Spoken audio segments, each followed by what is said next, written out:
everyone.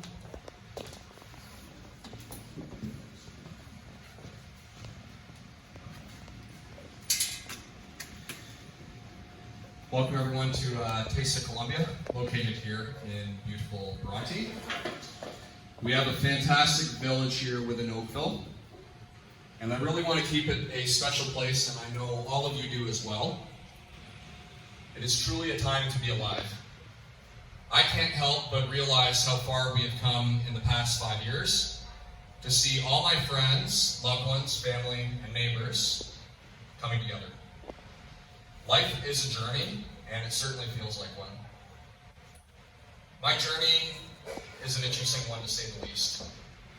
Those of you who know me well, you know what's been going on. You know the challenges and the changes and the fight for a new beginning. For those of you who are new and don't know my story as well, I'll speed you up with a bit of a Coles Notes. When I was 18 years old, I heard Bill Clinton speak at the CNE. I heard him say some words of wisdom that never left me. Before he was president, he had a story. Bill wanted to become a politician instead of a journalist. His belief was that he wanted to make change happen rather than report on it. At 18, this was very inspiring to me. I returned home from living in Australia in 2006. I missed my chance to vote in 2015. Realizing that the dream for a millennial such as myself to afford a home seemed more and more unlikely. And of course, being young, I incurred some debt. I got to work on it right away, and I learned the value of money and being proactive at work. Probably why my opponent is upset with how many signs I have in Ward 1. Sorry, not sorry about that, Sean. Stuck in a dead-end job, working in a bar, looking around at my friends. Some were gaining success in life, and others were just coasting through it. Anyone who knows me well will tell you I don't like to sit back. I've always been the type to take action. In 2018, I did not expect to get into politics. I made a decision that sent me down a courageous path that I did not know I would be walking. I became a delegate for the Ontario PCs for Oakville. I had the pleasure of meeting Premier Doug Ford when he was very inspiring to me.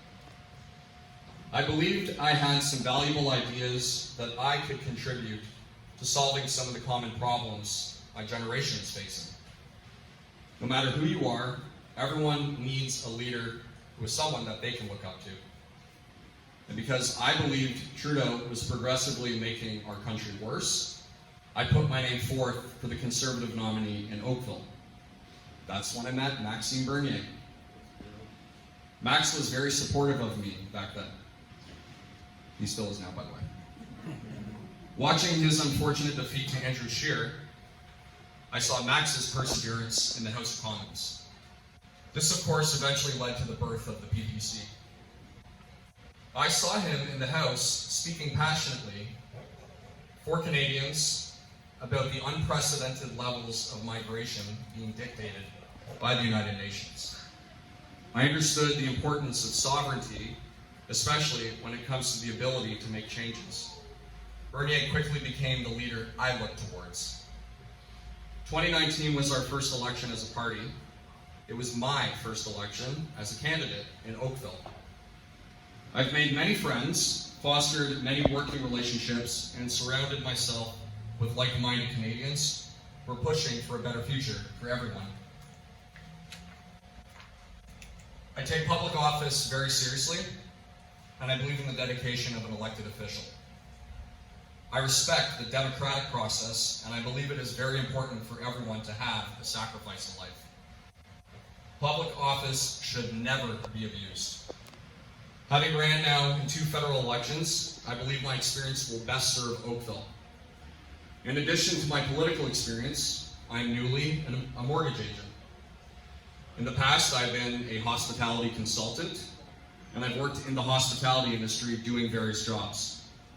I'm single, no children, never married. I'm a male, in case you're confused about it. Thank you. pay rent, and I live here in Bronte. When I'm not doing politics, I like being active. I've done martial arts for years, traveling. I like going to the beach. I love music. And I used to be an actor for a period of time. Limiting myself to one category in life would not be possible. I even worked at 2 out of the 3 Oakville BIAs, mostly the downtown Oakville BIA. That's where I got a real taste of municipal work. We had problems then that I still am hearing are being talked about today. Conversations about revitalization and rent prices that are too high. That was over in Ward 3. But this is Ward 1, and we have our own issues here. There are conversations about the character of Bronte and the progress for Palermo. Conversations about the Oakville livable plan and population density. Bronte has a very serious density issue that needs to be immediately corrected.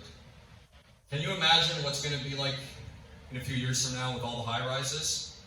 It's time for a new captain to steer course. Why was the town's last money for value audit conducted over a decade ago? It's a long time to see how our property taxes are being used. That's just the tip of some of the nonsense happening at City Hall. There's a lot of promises that haven't been delivered on. How long have we been waiting for the Wycroft Bridge that would connect Burloak and Bronte Road?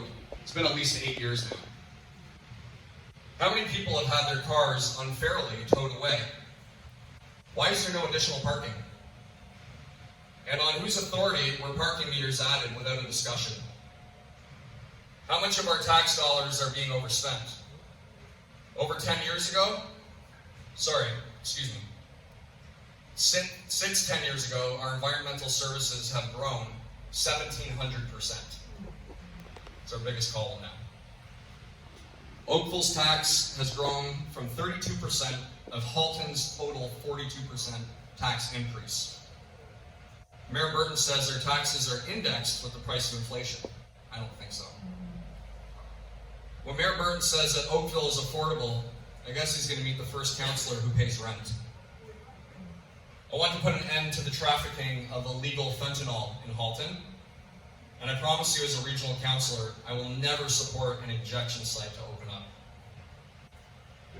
I traveled across Canada this past summer. I took the Trans-Canada Highway. If you haven't seen how most of our country lives compared to the rest of us here, it's truly quite eye-opening. I do not want Halton to ever turn into the East Hastings neighborhood of Vancouver. We have a lot of problems to tackle. Most of you have asked Mr. O'Mara, why has he dropped the ball on so many of these promises? When you ask or raise concerns to him, he's blown many of you off, rather quite condescendingly, and even blocked you on social media. I've heard multiple stories, shocking stories from all of you, about these tough questions you ask him. He's got no answers to, so I'll be the one to bring it to him. The saying goes, third time is a charm. The overwhelming support I have received truly has been outstanding, and I'm forever grateful for that.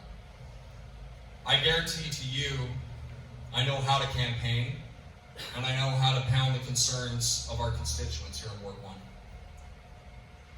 No matter who I'm elected with, I will work with all levels of government and represent our neighborhood honorably in both councils. My father has a quote he loves by Eleanor Roosevelt. Great minds discuss ideas, average minds discuss events, small minds discuss people. My interpretation is that we're all capable of discussing all those three, but it depends on our mood. Public office should always discuss ideas, events, definitely, people, far less. So hopefully my opponent, Sean O'Mara, figures that out. That was a bad joke, sorry guys.